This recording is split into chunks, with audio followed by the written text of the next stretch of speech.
नमस्कार साथियों, मैं हूं विश्वजीत और आप देख रहे हैं जड़मत अभ्यास विश्वजीत सर के साथ।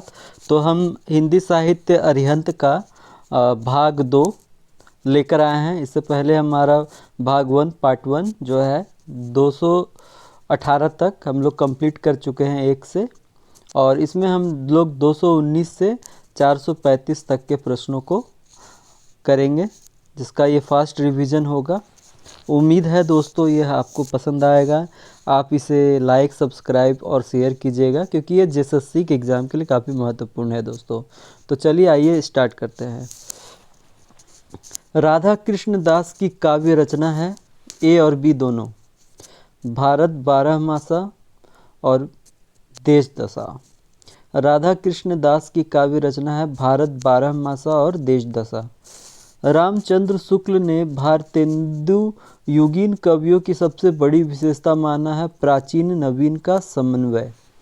रामचंद्र शुक्ल ने भारतेंदु युगीन कवियों की सबसे बड़ी विशेषता माना है प्राचीन नवीन का समन्वय। राज्याश्रित कवियों की भांति भारतेंदु युगीन कवियों ने किसकी प्रशंसा की है? महारानी विक्टोरिया। रामचंद्र शुक्ल ने भारतेंदु युगीन कवियों की सबसे बड़ी विशेषता माना है प्राचीन नवीन का समन्वय। रामचंद्र शुक्ल ने भारतेंदु युगीन कवियों की सबसे बड़ी विशेषता माना है प्राचीन नवीन का समन्वय। राज्याश्रित कवियों की भांति भारतेंदु युगीन कवियों ने किसकी प्रशंसा की है? महारानी विक्टोरिया। राज्याश्रित कवियों की भांति भारतेंदु युगीन कवियों ने किसकी प्रशंसा की है? महारानी विक्टोरिया की। भारतेंदु जी के संपादकत्व में इनमें से कौन सी पत्रिका निकलती थी? हरिश्चंद्र चंद्रिका। भारतेंदु जी के संपादकत्व में इनमें से कौन सी पत्रिका निकलती थी? हरिश्चंद्र चंद्रिका। भीतर भीतर सब रस चूसै, हंसी हंसी के तन मन धन मूसै, यह पंक्ति किस कवि की है? भारतेंदु हरिश्चंद्र की। भीतर भीतर सब रस चूसै, हंसी हंसी के तन मन धन मूसै, यह पंक्ति किस कवि की है? भारतेंदु हरिश्चंद्र की। भारतेंदु युग का कौन सा कवि पुष्टि मार्ग में दीक्षित था? भारतेंदु बाबू हरिश्चंद्र। भारतेंदु युग का कौन सा कवि पुष्टि मार्ग में दीक्षित था? भारतेंदु बाबू हरिश्चंद्र। कौन सा भारतेंदु युग की प्रवृत्ति नहीं है? तो इतिवृत्तात्मकता, ये भारतेंदु युग की प्रवृत्ति नहीं है। भारतेंदु युग की प्रवृत्ति क्या है? तो श्रृंगारिकता है, भक्ति भावना है और प्रकृति चित्रण है। लेकिन भारतेंदु युग की प्रवृत्ति इतिवृत्तात्मकता नहीं है। द्विवेदी युग का अन्य नाम क्या है? जागरण सुधार काल। द्विवेदी युग का अन्य नाम है जागरण सुधार काल। द्विवेदी युग का काल है 1900 से 1918 ईस्वी। द्विवेदी युग का काल है 1900 से 1918 ईस्वी। सरस्वती पत्रिका का आचार्य महावीर प्रसाद द्विवेदी ने संपादन आरंभ किया 1903 ईस्वी में। सरस्वती पत्रिका का आचार्य महावीर प्रसाद द्विवेदी ने संपादन आरंभ किया 1903 ईस्वी में। आचार्य महावीर प्रसाद द्विवेदी ने भाषा को बनाया व्याकरण सम्मत, संयमित, सुबोध और सरल स्पष्ट। आचार्य महावीर प्रसाद द्विवेदी ने भाषा को बनाया व्याकरण सम्मत, संयमित, सुबोध और सरल स्पष्ट। उर्दू से हिंदी में कौन आया? बाबू बाल मुकुंद गुप्त। उर्दू से हिंदी में कौन आया? बाबू बाल मुकुंद गुप्त। आचार्य महावीर प्रसाद द्विवेदी ने हिंदी कवियों को क्या प्रेरणा दी? खड़ी बोली अपनाने की। आचार्य महावीर प्रसाद द्विवेदी ने हिंदी कवियों को क्या प्रेरणा दी? खड़ी बोली अपनाने की। काशी में बाबू श्याम सुंदर दास ने किस सभा की स्थापना की? नागरिक प्रचारणी सभा। काशी में बाबू श्याम सुंदर दास ने किस सभा की स्थापना की? नागरिक प्रचारणी सभा। पंडित महावीर प्रसाद द्विवेदी की शैली कैसी थी? तो साफ सुथरी थी, संयमित थी और परिमार्जित एवं प्रसन्न शैली थी। पंडित महावीर प्रसाद द्विवेदी की शैली कैसी थी? साफ सुथरी, संयमित, परिमार्जित एवं प्रसन्न शैली। हिंदी कविता में स्वच्छंदतावाद के प्रथम कवि माने जाते हैं श्रीधर पाठक। हिंदी कविता में स्वच्छंदतावाद के प्रथम कवि माने जाते हैं श्रीधर पाठक। कौन आचार्य महावीर प्रसाद द्विवेदी का आलोचना ग्रंथ नहीं है? काव्य मंजूषा। निम्नलिखित में से कौन आचार्य महावीर प्रसाद द्विवेदी का आलोचना ग्रंथ नहीं है? काव्य मंजूषा। निम्नलिखित में से कौन आचार्य महावीर प्रसाद द्विवेदी का आलोचना ग्रंथ नहीं है? काव्य मंजूषा। महावीर प्रसाद द्विवेदी की अनुदित रचना नहीं है? विचार विमर्श। महावीर प्रसाद द्विवेदी की अनुदित रचना नहीं है? विचार विमर्श। काशी नागरी प्रचारणी सभा ने कब और किसे आचार्य की उपाधि दी? वर्ष 1931। महावीर प्रसाद द्विवेदी। काशी नागरी प्रचारणी सभा ने कब और किसे आचार्य की उपाधि दी? वर्ष 1931। महावीर प्रसाद द्विवेदी। मैथिली शरण गुप्त की राष्ट्र प्रेम से ओतप्रोत रचना है भारत भारती। मैथिली शरण गुप्त की राष्ट्र प्रेम से ओतप्रोत रचना है भारत भारती। निम्न में से कौन सी रचना महाकाव्य? साकेत। साकेत जो रचना है वो महाकाव्य है। खड़ी बोली का प्रथम महाकाव्य कौन सा है? प्रिय प्रवास। खड़ी बोली का प्रथम महाकाव्य कौन सा है? प्रिय प्रवास। रत्नाकर की उद्धव गोपी संवाद से संबंधित प्रसिद्ध रचना है उद्धव शतक। रत्नाकर की उद्धव गोपी संवाद से संबंधित प्रसिद्ध रचना है उद्धव शतक। रायबरेली के दौलतापुर गांव में जन्म लेने वाला हिंदी का महान साहित्यकार था महावीर प्रसाद द्विवेदी। रायबरेली के दौलतपुर गांव में जन्म लेने वाला हिंदी का महान साहित्यकार था महावीर प्रसाद द्विवेदी। गुप्ता जी को राष्ट्रकवि की उपाधि किसने दी? महात्मा गांधी ने। गुप्ता जी को राष्ट्रकवि की उपाधि किसने दी? महात्मा गांधी ने। गुप्ता जी को राष्ट्रकवि की उपाधि किसने दी? महात्मा गांधी ने। द्विवेदी युग के किस कवि को राज्यसभा का सदस्य मनोनीत किया गया? गुप्त। द्विवेदी युग के किस कवि को राज्यसभा का सदस्य मनोनीत किया गया? गुप्त। प्रिय प्रवास का प्रथम प्रकाशन कब हुआ? वर्ष 1914 में। प्रिय प्रवास का प्रथम प्रकाशन कब हुआ? वर्ष 1914 में। कौन सी रचना महाकाव्य नहीं है? रस कलश। रस कलश रचना महाकाव्य नहीं है। तो चलिए आइए एक बार फिर से दोहरा लेते हैं। राधा कृष्ण दास की काव्य रचना है भारत बारहमासा और देश दशा। रामचंद्र शुक्ल ने भारतेंदु युगीन कवियों की सबसे बड़ी विशेषता माना है प्राचीन नवीन का समन्वय। राजाश्रित कवियों की भांति भारतेंदु युगीन कवियों ने किसकी प्रशंसा की है? महारानी विक्टोरिया। भारतेंदु जी के संपादकत्व में इनमें से कौन सी पत्रिका निकलती थी? हरिश्चंद्र चंद्रिका। भीतर भीतर सब रस चूसै, हंसी हंसी के तन मन धन मूसै। यह पंक्ति किस कवि की है? भारतेंदु हरिश्चंद्र की। भारतेंदु युग का कौन सा कवि पुष्टि मार्ग में दीक्षित था? भारतेंदु बाबू हरिश्चंद्र। निम्नलिखित में से कौन सा भारतेंदु युग की प्रवृत्ति नहीं है? इतिवृत्तात्मकता। द्विवेदी युग का अन्य नाम है जागरण सुधार काल। द्विवेदी युग का काल है 1900 से 1918 ईस्वी। सरस्वती पत्रिका का आचार्य महावीर प्रसाद द्विवेदी ने संपादन आरंभ किया 1903 ईस्वी में।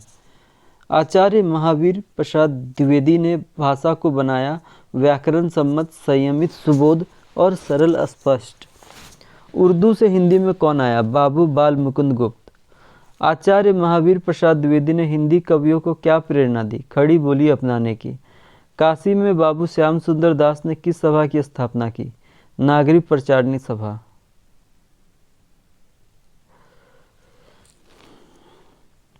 पंडित महावीर प्रसाद द्विवेदी की शैली कैसी थी? साफ सुथरी, संयमित, परिमार्जित एवं प्रसन्न शैली। हिंदी कविता में स्वच्छंदतावाद के प्रथम कवि माने जाते हैं श्रीधर पाठक। निम्नलिखित में से कौन आचार्य महावीर प्रसाद द्विवेदी का आलोचना ग्रंथ नहीं है? काव्य मंजूषा। महावीर प्रसाद द्विवेदी की अनुदित रचना नहीं है? विचार विमर्श। काशी नागरी प्रचारणी सभा ने कब और किसे आचार्य की उपाधि दी? वर्ष 1931। महावीर प्रसाद द्विवेदी। मैथिली शरण गुप्त की राष्ट्र प्रेम से ओतप्रोत रचना है भारत भारती। निम्न में से कौन सी रचना महाकाव्य है? साकेत। खड़ी बोली का प्रथम महाकाव्य कौन सा है? प्रिय प्रवास। रत्नाकर की उद्धव गोपी संवाद से संबंधित प्रसिद्ध रचना है उद्धव शतक। रायबरेली के दौलतपुर गांव में जन्म लेने वाला हिंदी का महान साहित्यकार था महावीर प्रसाद द्विवेदी। गुप्ता जी को राष्ट्रकवि की उपाधि किसने दी है? महात्मा गांधी ने। द्विवेदी युग के किस कवि को राज्यसभा का सदस्य मनोनीत किया गया? गुप्त। प्रिय प्रवास का प्रथम प्रकाशन कब हुआ? वर्ष 1914। निम्नलिखित में से कौन सी रचना महाकाव्य नहीं है? रस कलश। अब हम लोग 247 से करेंगे। प्रिय प्रवास पर हरिऔध को कौन सा पुरस्कार मिला है? मंगला प्रसाद। प्रिय प्रवास पर हरिऔध को कौन सा पुरस्कार मिला है? मंगला प्रसाद। द्विवेदी युग के किस कवि को भारत सरकार ने पद्म विभूषण प्रदान किया? गुप्त। द्विवेदी युग के किस कवि को भारत सरकार ने पद्म विभूषण प्रदान किया था? गुप्त। निम्न में से कौन सी रचना द्विवेदी युग की नहीं है? कामायनी। निम्नलिखित में से कौन सी रचना द्विवेदी युग की नहीं है? कामायनी। जबकि उद्धव शतक, प्रिय प्रवास और साकेत है। ठीक है, तो कौन सी रचना द्विवेदी युग की नहीं है? कामायनी। अंग्रेजों ने देशभक्ति की रचना होने के कारण प्रतिबंधित किया था भारत भारती। अंग्रेजों ने देशभक्ति की रचना होने के कारण प्रतिबंधित किया था भारत भारती को। साकेत की रचना में कवि का मुख्य उद्देश्य क्या था? उर्मिला के चरित्र को उभारना। साकेत की रचना में कवि का मुख्य उद्देश्य क्या था? उर्मिला के चरित्र को उभारना। हल्दी घाटी के रचनाकार हैं श्याम नारायण पांडे। हल्दी घाटी के रचनाकार हैं श्याम नारायण पांडे। प्रभा और प्रताप नामक पत्रिकाओं के संपादक थे बालकृष्ण शर्मा नवीन। प्रभा और प्रताप नामक पत्रिकाओं के संपादक थे बालकृष्ण शर्मा नवीन। द्विवेदी युग के ऐसे कवि का नाम जिसने सारा काव्य ब्रज भाषा में लिखा? रत्नाकर। द्विवेदी युग के ऐसे कवि का नाम जिसने सारा काव्य ब्रज भाषा में लिखा? रत्नाकर। महावीर प्रसाद द्विवेदी किस उपनाम से सरस्वती में अपनी रचनाएं छापते थे? भुजंग भूषण भट्टाचार्य। महावीर प्रसाद द्विवेदी किस उपनाम से सरस्वती में अपनी रचनाएं छापते थे? भुजंग भूषण भट्टाचार्य। खड़ी बोली में कृष्ण राधा, खड़ी बोली में कृष्ण राधा का युगानुरूप चित्रण करने वाले कवि हैं हरिऔध। खड़ी बोली में कृष्ण राधा का युगानुरूप चित्रण करने वाले कवि हैं हरिऔध। द्विवेदी युगीन ब्रज कोकिल के नाम से प्रसिद्ध कवि हैं सत्यनारायण कविरत्न। द्विवेदी युगीन ब्रज कोकिल के नाम से प्रसिद्ध कवि हैं सत्यनारायण कविरत्न। निम्नलिखित में से कौन द्विवेदी युगीन भ्रमर गीत परंपरा की रचना नहीं है? पंचवटी। जबकि प्रिय प्रवास, उद्धव शतक और भ्रमर दूत द्विवेदी युगीन भ्रमर गीत परंपरा की रचना है। लेकिन कौन द्विवेदी युगीन भ्रमर गीत परंपरा की रचना नहीं है? तो पंचवटी नहीं है। निम्नलिखित में से कौन द्विवेदी युगीन भ्रमर गीत परंपरा की रचना नहीं है? पंचवटी।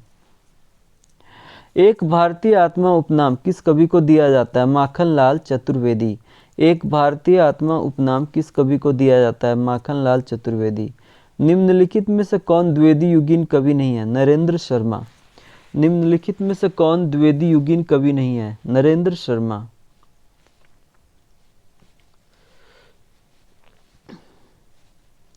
हिंदी का कौन सा कवि जकी उपनाम से उर्दू में कविता लिखता था? जगन्नाथ दास रत्नाकर।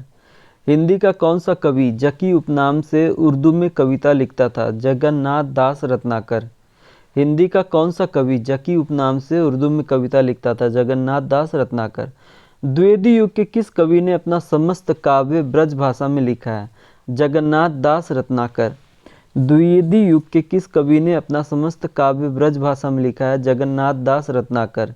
एक भारतीय आत्मा के उपनाम से किस कवि को जाना जाता है? माखनलाल चतुर्वेदी। एक भारतीय आत्मा के उपनाम से किस कवि को जाना जाता है?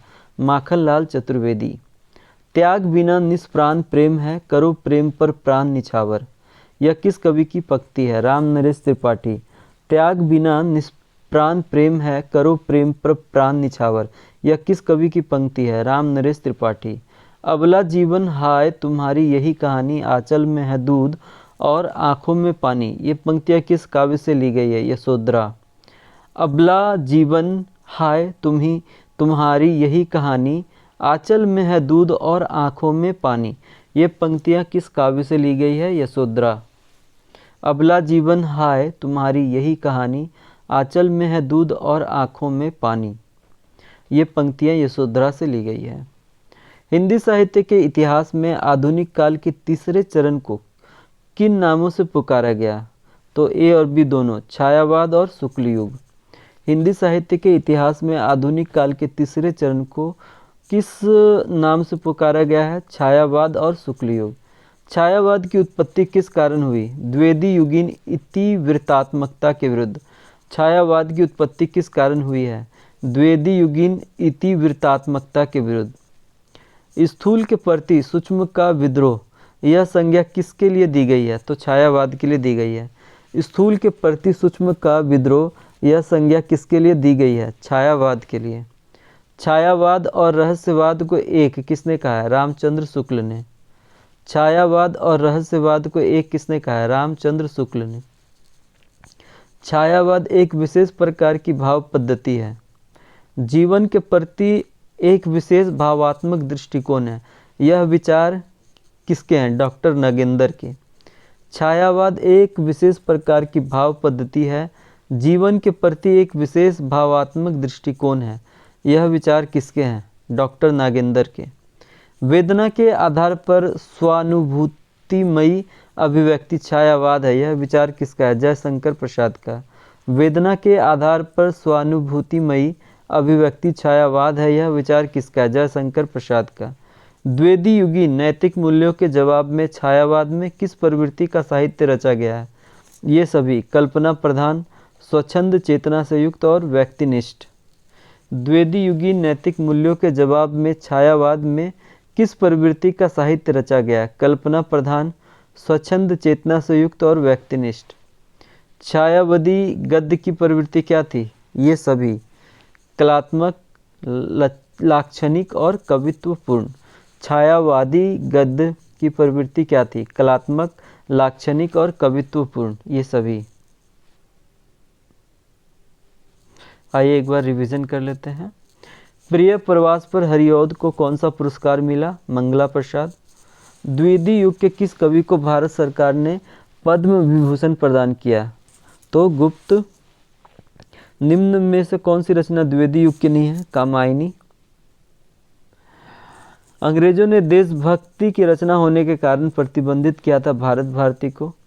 साकेत की रचना में कवि का मुख्य उद्देश्य क्या था? उर्मिला के चरित्र को उभारना। हल्दी घाटी के रचनाकार हैं श्याम नारायण पांडे। प्रभा और प्रताप नामक पत्रिकाओं के संपादक थे बाल कृष्ण शर्मा नवीन। द्विवेदी युग के ऐसे कवि का नाम जिसने सारा काव्य ब्रज भाषा में लिखा हो? रत्नाकर।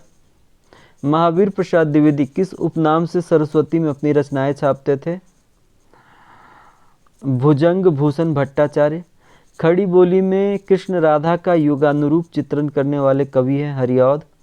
द्विवेदी युगीन ब्रज कोकिल के नाम से प्रसिद्ध कवि हैं सत्यनारायण कविरत्न। कौन द्विवेदी युगीन भ्रमर गीत परंपरा की रचना नहीं है? पंचवटी। एक भारतीय आत्मा उपनाम किस कवि को दिया जाता है? माखनलाल चतुर्वेदी। कौन द्विवेदी युगीन कवि नहीं है? नरेंद्र शर्मा।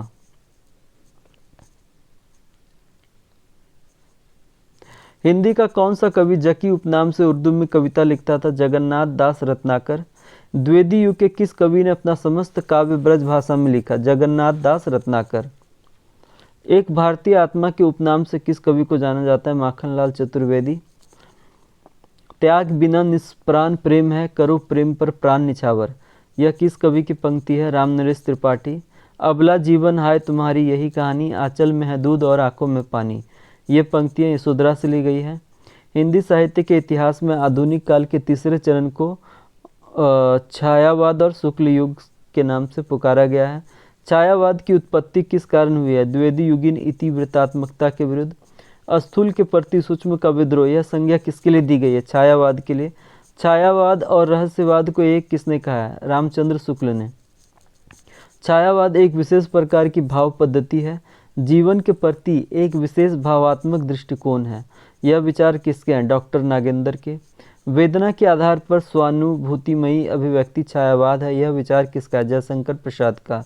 द्विवेदी युगीन नैतिक मूल्यों के जवाब में छायावाद में किस प्रवृत्ति का साहित्य रचा गया है? ये सभी कल्पना प्रधान, स्वच्छंद चेतना से युक्त और व्यक्तिनिष्ठ। छायावादी गद्य की प्रवृत्ति क्या थी? कलात्मक, लाक्षणिक और कवित्वपूर्ण, ये सभी। अब आइए अगला पेज में। छायावादी साहित्यकार की प्रवृत्ति किस प्रकार की थी? अंतर्मुखी। छायावादी साहित्यकार की प्रवृत्ति किस प्रकार की थी? अंतर्मुखी। शुक्ला युगीन साहित्य में निबंध का पितामह कौन कहलाया? रामचंद्र शुक्ल। शुक्ला युगीन साहित्य में निबंध का पितामह कौन कहलाया? रामचंद्र शुक्ल। काव्य जगत में छायावाद के चार स्तंभ कौन कहलाए? प्रसाद, पंत, निराला और महादेवी वर्मा। काव्य जगत में छायावाद के चार स्तंभ कौन कहलाए? प्रसाद, पंत, निराला और महादेवी वर्मा। ओजपूर्ण व्यंग्यात्मक सहानुभूति प्रवन रेखांकन के लिए विख्यात कवि है निराला। ओजपूर्ण व्यंग्यात्मक सहानुभूति प्रवन रेखांकन के लिए विख्यात कवि है निराला। करुण संवेदना एवं मर्म स्पर्शी चित्र विधान के लिए विख्यात है महादेवी वर्मा। करुण संवेदना एवं मर्म स्पर्शी चित्र विधान के लिए विख्यात है महादेवी वर्मा। स्वच्छंदतावाद का स्वर किस पत्रिका के प्रकाशन से सुनाई दिया? इंदु। स्वच्छंदतावाद का स्वर किस पत्रिका के प्रकाशन से सुनाई दिया? इंदु। स्वच्छंदतावादी साहित्य में किस स्वर को प्रमुखता दी गई है? विद्रोही का स्वर। स्वच्छंदतावादी साहित्य में किस स्वर को प्रमुखता दी गई है? विद्रोही का स्वर। छायावादी साहित्य पर किन आध्यात्मिक पुरुषों का प्रभाव पड़ा? रामकृष्ण परमहंस, विवेकानंद एवं रामातीर्थ एवं अरविंद एवं टैगोर। छायावादी साहित्य पर किन आध्यात्मिक पुरुषों का प्रभाव पड़ा? रामकृष्ण परमहंस, विवेकानंद एवं रामतीर्थ, अरविंद एवं टैगोर। छायावादी काव्यधारा क्यों कहा गया? आध्यात्मिक छाया दर्शन की प्रवृत्ति। छायावादी काव्यधारा क्यों कहा गया? आध्यात्मिक छाया दर्शन की प्रवृत्ति के कारण। छायावादी काव्यधारा क्यों कहा गया है? आध्यात्मिक छाया दर्शन की प्रवृत्ति के कारण। मुकुटधर पांडे को छायावाद का जनक किसने कहा है? रामचंद्र शुक्ल ने। मुकुटधर पांडे को छायावाद का जनक किसने कहा है? रामचंद्र शुक्ल ने। छायावादी काव्य के महानतम कवि एवं रचना है प्रसाद कामायनी। छायावादी काव्य के महानतम कवि एवं रचना है प्रसाद कामायनी। राम की शक्ति पूजा के रचयिता है निराला। राम की शक्ति पूजा के रचयिता है निराला। ज्ञानपीठ पुरस्कार से पुरस्कृत रचनाएं हैं चिदम्बरा और यामा। ज्ञानपीठ पुरस्कार से पुरस्कृत रचनाएं हैं चिदम्बरा और यामा। प्रणय मूलक व्यक्तिक काव्यधारा के कवि हैं ये सभी हरिवंश राय बच्चन, नरेंद्र शर्मा और रामेश्वर शुक्ल अंचल। प्रणय मूलक व्यक्तिक काव्यधारा के कवि हैं हरिवंश राय बच्चन, नरेंद्र शर्मा, रामेश्वर शुक्ल अंचल और ये तीनों प्रणय मूलक व्यक्तिक काव्यधारा के कवि हैं हरिवंश राय बच्चन, नरेंद्र शर्मा और रामेश्वर शुक्ल अंचल।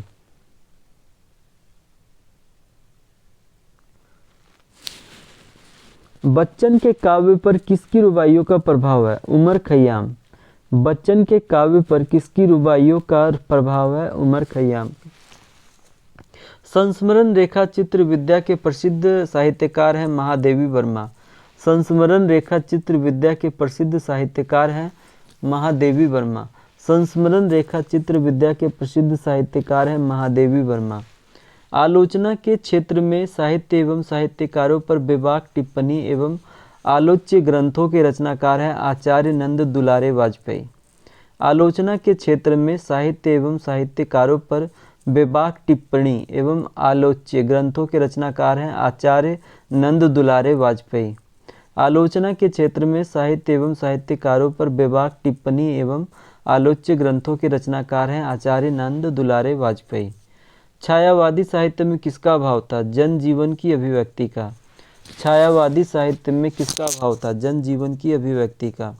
छायावादी साहित्य का किससे नाता टूटा?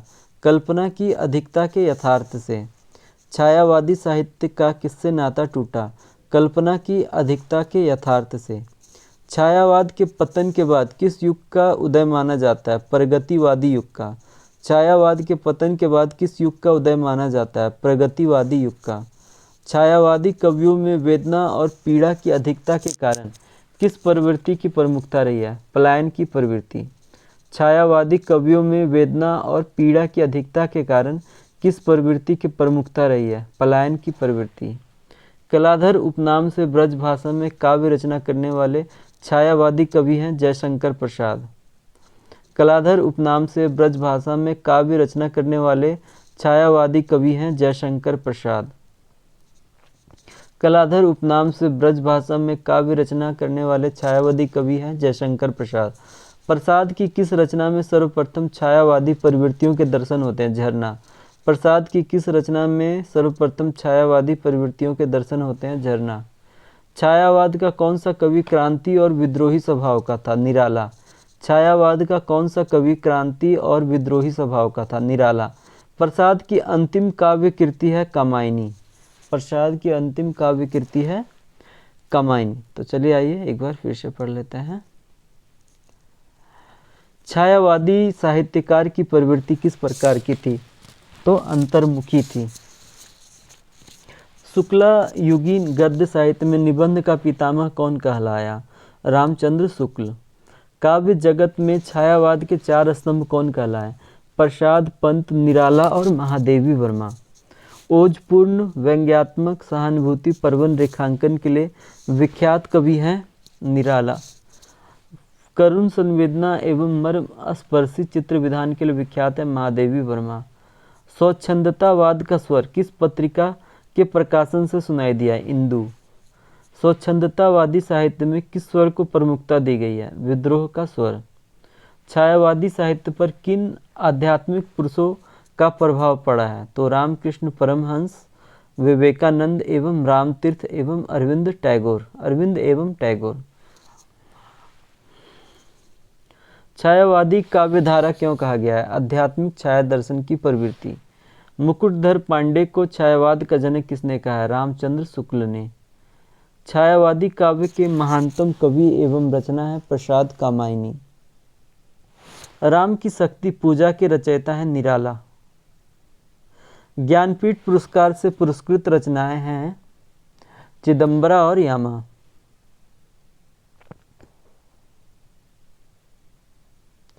प्रणय मूलक व्यक्तिक काव्यधारा के कवि हैं हरिवंश राय बच्चन, नरेंद्र शर्मा और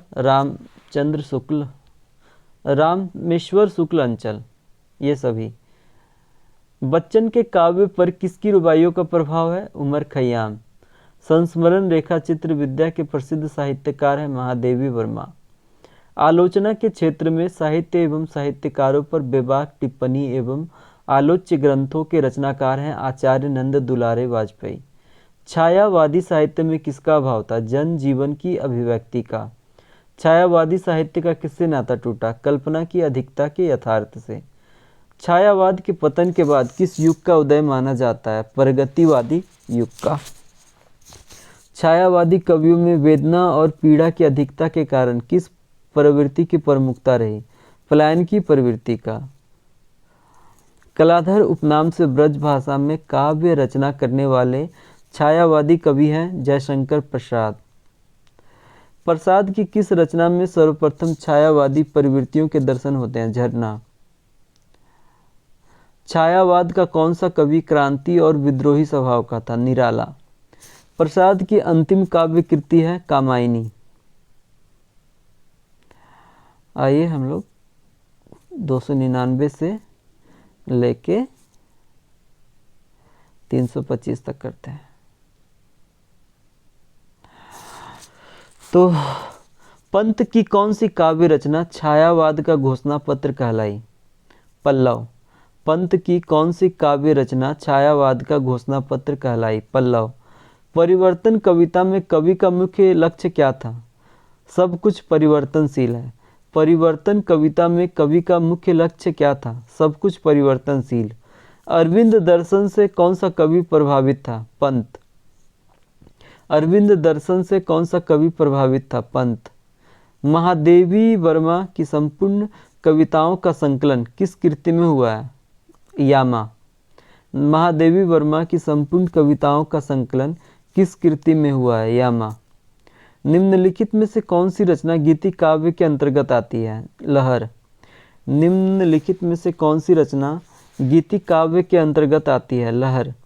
सुमित्रा नंदन पंत की पहली कविता है गिरजे का घंटा। सुमित्रा नंदन पंत की पहली कविता है गिरजे का घंटा। निराला की रचना जूही की कली को किस पत्रिका ने प्रकाशित करने से मना कर दिया था? सरस्वती। निराला की रचना जूही की कली को किस पत्रिका ने प्रकाशित करने से मना कर दिया था? सरस्वती। कौन सी विशेषता छायावादी काव्य की नहीं है? शोषण का विरोध। कौन सी विशेषता छायावादी काव्य का नहीं है? तो शोषण का विरोध। मुक्त छंद की पहली कविता जूही की कली का प्रकाशन वर्ष क्या था? 1913। मुक्त छंद की पहली कविता जूही की कली का प्रकाशन वर्ष क्या था? 1913 ईस्वी। प्रगतिवादी काव्य का काल है 1936 से 1943 ईस्वी। प्रगतिवादी काव्य का काल है 1936 से 1943 ईस्वी। प्रयोगवादी काव्य का काल है 1943 से 1953 ईस्वी। प्रयोगवादी काव्य का काल है 1943 से 1953 ईस्वी। नई कविता का काल है 1953 ईस्वी से वर्तमान तक। नई कविता का काल है 1953 से वर्तमान तक। साम्यवादी विचारधारा के आधार पर समाज को बांटा गया है। शोषक शोषित। साम्यवादी विचारधारा के आधार पर समाज को बांटा गया है। शोषक शोषित। मार्क्सवादी विचारधारा से किस वाद की उत्पत्ति हुई है? प्रगतिवाद।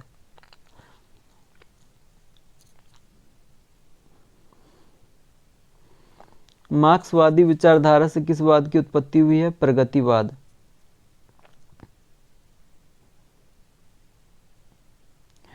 प्रगतिशील लेखक संघ की स्थापना किस वर्ष में हुई? 1936।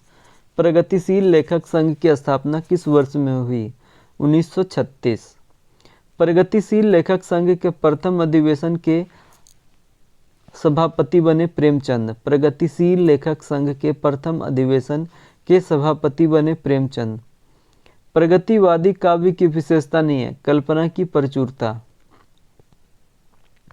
प्रगतिवादी काव्य की विशेषता नहीं है, कल्पना की प्रचुरता। प्रगतिवादी कविता की मुख्य विशेषताएं हैं उपरोक्त सभी। शोषक वर्ग के प्रति घृणा, शोषित वर्ग के प्रति सहानुभूति, सामयिक समस्याओं का चित्रण। प्रगतिवादी कविता की मुख्य विशेषताएं हैं शोषक वर्ग के प्रति घृणा, शोषित वर्ग के प्रति सहानुभूति, सामयिक समस्याओं का चित्रण। नारी की मुक्ति राष्ट्रीय एवं अंतर्राष्ट्रीय भावना किस काव्य धारा की मुख्य विशेषता है? प्रगतिवाद। नारी की मुक्ति राष्ट्रीय एवं अंतर्राष्ट्रीय भावना किस काव्य धारा की मुख्य विशेषता है? प्रगतिवाद। नारी की मुक्ति राष्ट्रीय एवं अंतर्राष्ट्रीय भावना किस काव्य धारा की मुख्य विशेषता है? प्रगतिवाद। प्रयोगवादी काव्य धारा के प्रतिनिधि कवि का नाम है अज्ञेय। प्रयोगवादी काव्य धारा के प्रतिनिधि कवि का नाम है अज्ञेय। निम्नलिखित में से कौन प्रगतिवादी कवि नहीं है? प्रसाद। निम्नलिखित में से कौन प्रगतिवादी कवि नहीं है? प्रसाद। प्रयोगवादी काव्य की विशेषता क्या नहीं है? प्रकृति का समग्र चित्रण। प्रयोगवादी काव्य की विशेषता क्या नहीं है? प्रकृति का समग्र चित्रण। प्रयोगवादी काव्य की विशेषताएं हैं ये सभी। अति बौद्धिकता, विद्रोह का स्वर, उपमानों में नवीनता। प्रयोगवादी काव्य की विशेषताएं हैं अति बौद्धिकता, विद्रोह का स्वर, उपमानों में नवीनता। व्यंग्य तथा कुटोक्ति सौंदर्य के प्रति व्यापक दृष्टिकोण तथा भदेश अनगढ़ विरूप का चित्रण आदि विशेषताएं किस काव्य धारा की है? प्रयोगवाद। व्यंग्य तथा कुटोक्ति सौंदर्य के प्रति व्यापक दृष्टिकोण तथा भदेश का चित्रण आदि विशेषताएं किस काव्य धारा की है? प्रयोगवाद। नई कविता की प्रवृत्ति के अंतर्गत पंत की कौन सी रचना है? कला और बूढ़ा चांद। नई कविता की प्रवृत्ति के अंतर्गत पंत की कौन सी रचना है? कला और बूढ़ा चांद। नई कविता की प्रवृत्ति के अंतर्गत दिनकर की रचना थी चक्रवाल। नई कविता की प्रवृत्ति के अंतर्गत दिनकर की रचना थी चक्रवाल। किसी भी दर्शन के साथ ना बंधने वाली कविता है नई कविता। किसी भी दर्शन के साथ ना बंधने वाली कविता है नई कविता। तो चलिए आइए एक बार रिवीजन फिर से कर लेते हैं। पंत की कौन सी रचना छायावाद का घोषणा पत्र कहलाई? पल्लव। परिवर्तन कविता में कवि का मुख्य लक्ष्य क्या था? सब कुछ परिवर्तनशील। अरविंद दर्शन से कौन सा कवि प्रभावित था? पंत। महादेवी वर्मा की संपूर्ण कविताओं का संकलन किस कृति में हुआ? यामा। निम्नलिखित में से कौन सी रचना गीति काव्य के अंतर्गत आती है? लहर। सुमित्रा नंदन पंत की पहली कविता है गिरजे का घंटा। निराला की रचना जूही की कली को किस पत्रिका ने प्रकाशित करने से मना कर दिया था? सरस्वती। निम्नलिखित में से कौन सी विशेषता छायावादी काव्य की नहीं है? शोषण का विरोध। मुक्त छंद की पहली कविता जूही की कली का प्रकाशन वर्ष क्या था? 1913 ईस्वी। प्रगतिवादी काव्य का काल है 1936 से 1943 ईस्वी। प्रयोगवादी काव्य का काल है 1943 से 1953 ईस्वी। नई कविता का काल है 1953 ईस्वी से वर्तमान तक। साम्यवादी विचारधारा के आधार पर समाज को बांटा गया। शोषक शोषित। मार्क्सवादी विचारधारा से किस वाद की उत्पत्ति हुई? प्रगतिवाद।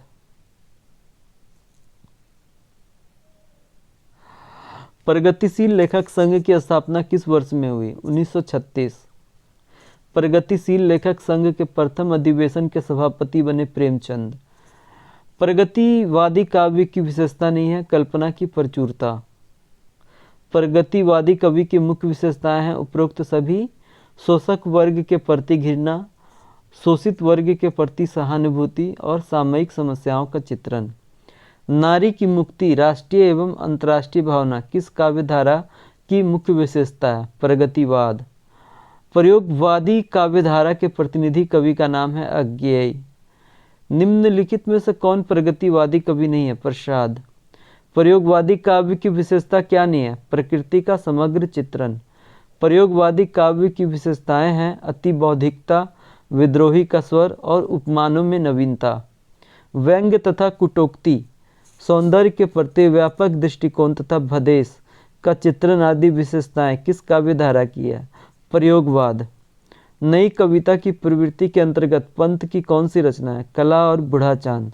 नई कविता की प्रवृत्ति के अंतर्गत दिनकर की रचना थी चक्रवाल। किसी भी दर्शन के साथ न बनने वाली कविता है नई कविता। अब हम लोग 326 से लेके 351 तक करेंगे। तो चलिए स्टार्ट करते हैं। साठोत्तरी कविता को किस अन्य नाम से भी अभिहित किया गया है? तो ये सभी अकविता, भूखी पीढ़ी की कविता, असाठोत्तरी स्वीकृत कविता। साठोत्तरी कविता को किस अन्य नाम से भी अभिहित किया गया है? अकविता, भूखी पीढ़ी की कविता, असाठोत्तरी स्वीकृत कविता, ये सभी। नई कविता की विशेषताएं हैं उपरोक्त सभी।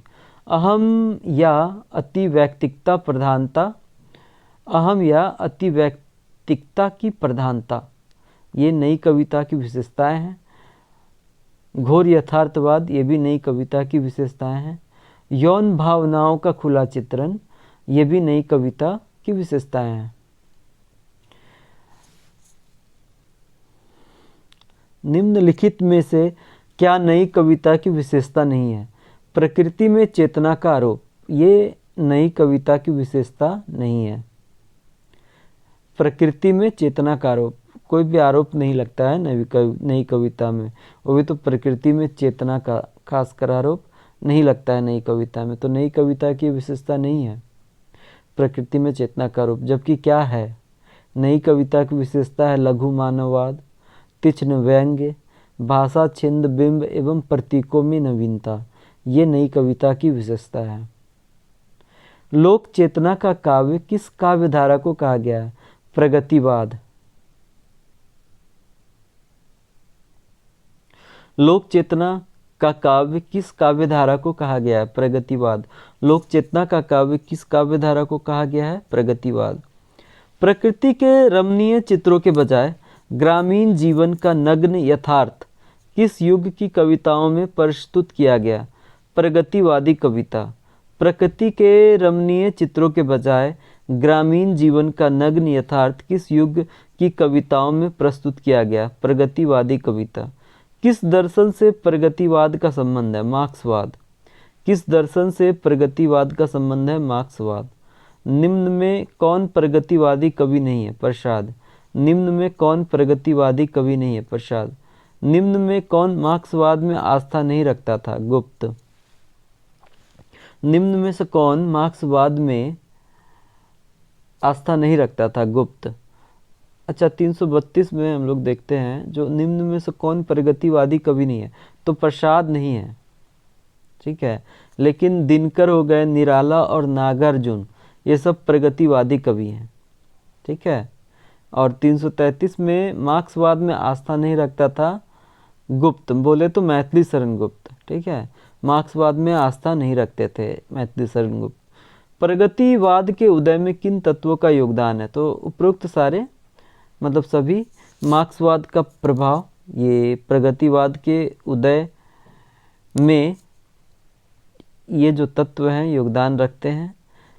फिर छायावादी पलायन की प्रवृत्ति, ये भी प्रगतिवाद के उदय में ये तत्व का योगदान है। फिर प्रगतिशील संघ की स्थापना, ये जो तत्व है इसका भी प्रगतिवाद के उदय में योगदान है। तो मार्क्सवाद का प्रभाव, छायावादी पलायन की प्रवृत्ति, प्रगतिशील संघ की स्थापना, ये प्रगतिवाद के उदय में इनका योगदान है, इन तत्वों का योगदान है। तो प्रगतिवाद के उदय में किन तत्वों का योगदान है? मार्क्सवाद का प्रभाव, छायावादी पलायन की प्रवृत्ति, प्रगतिशील संघ की स्थापना। पंत का युगवाणी संकलन किस विचारधारा की रचना है? प्रगतिवादी। पंत का युगवाणी संकलन किस विचारधारा की रचना है? प्रगतिवादी। प्रगतिवादी। पंत का युगवाणी संकलन किस विचारधारा की रचना है? प्रगतिवादी। प्रगतिवादी कविता में विशेषता नहीं है नारी सौंदर्य का चित्रण, जबकि प्रगतिवादी कविता में विशेषता है पूंजीवाद का विरोध, सामाजिक यथार्थ की अभिव्यक्ति और शोषित वर्ग से सहानुभूति। तो प्रगतिवाद कविता में विशेषता नहीं है नारी सौंदर्य का चित्रण। रामधारी सिंह दिनकर का उर्वशी किस वर्ष प्रकाशित हुआ था? वर्ष 1961। रामधारी सिंह दिनकर की उर्वशी किस वर्ष प्रकाशित हुई? वर्ष 1961। किस पुस्तक के प्रकाशन से प्रयोगवादी काव्यधारा का प्रारंभ हुआ? तार सप्तक। किस पुस्तक के प्रकाशन से प्रयोगवादी काव्यधारा का प्रारंभ हुआ? तार सप्तक।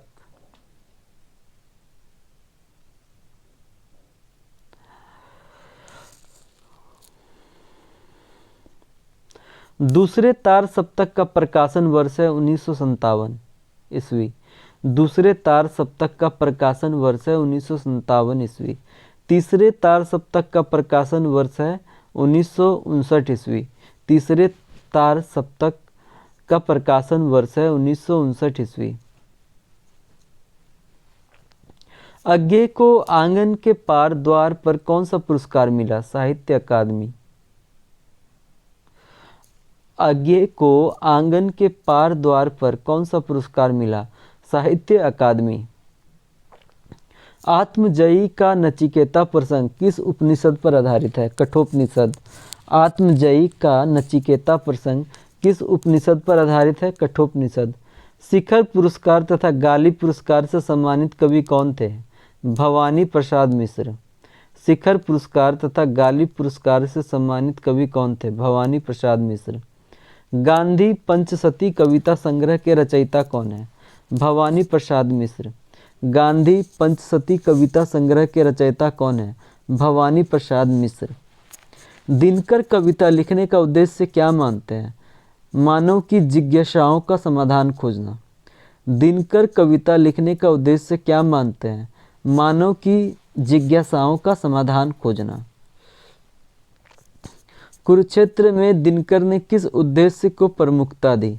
युद्ध के मूल कारण और शांति के उपाय को। कुरुक्षेत्र में दिनकर ने किस उद्देश्य को प्रमुखता दी? शोषण के विरोध को, महाभारत की कथा को। कुरुक्षेत्र में दिनकर ने किस उद्देश्य को प्रमुखता दी? तो युद्ध के मूल कारण और शांति के उपाय को। कुरुक्षेत्र में दिनकर ने किस उद्देश्य को प्रमुखता दी? युद्ध के मूल कारण और शांति के उपाय को। प्रगतिशील लेखक संघ की सबसे पहले स्थापना कहाँ हुई? लंदन में। प्रगतिशील लेखक संघ की सबसे पहले स्थापना कहाँ हुई? लंदन में। प्रयोग अपने आप में इष्ट नहीं है अपितु साधन है, उक्ति किसकी है? अज्ञेय की। प्रयोग अपने आप में इष्ट नहीं है अपितु साधन है। उक्ति किसकी है? अज्ञेय की। इलाहाबाद से प्रकाशित संगम पत्र में इलाचंद्र जोशी के सहायक के रूप में कार्य करने वाले कवि थे धर्मवीर भारती। इलाहाबाद से प्रकाशित संगम पत्र में इलाचंद्र जोशी के सहायक के रूप में कार्य करने वाले कवि थे धर्मवीर भारती। प्रयोगवादी कविता को ह्रासोन्मुख मध्य वर्गीय समाज का चित्र किसने कहा है? डॉक्टर रामदरस मिश्र ने। प्रयोगवादी कविता को ह्रासोन्मुख मध्यम वर्गीय समाज का चित्र किसने कहा है? डॉक्टर रामदरस मिश्र। नई कविता के किस कवि को बचपन से ही विद्रोही स्वभाव का माना जाता है? मुक्तिबोध। नई कविता के किस कवि को बचपन से ही विद्रोही स्वभाव का माना जाता है? मुक्तिबोध।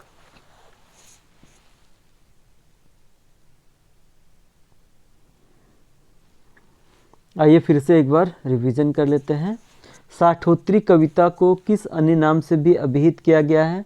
ये सभी अकविता, भूखी पीढ़ी की कविता, असाठोत्री स्वीकृत कविता। नई कविता की विशेषताएं हैं उपरोक्त सभी। अहम या अति वैयक्तिकता की प्रधानता, घोर यथार्थवाद, यौन भावनाओं का खुला चित्रण। निम्नलिखित में से क्या नई कविता की विशेषता नहीं है? प्रकृति में चेतना का आरोप।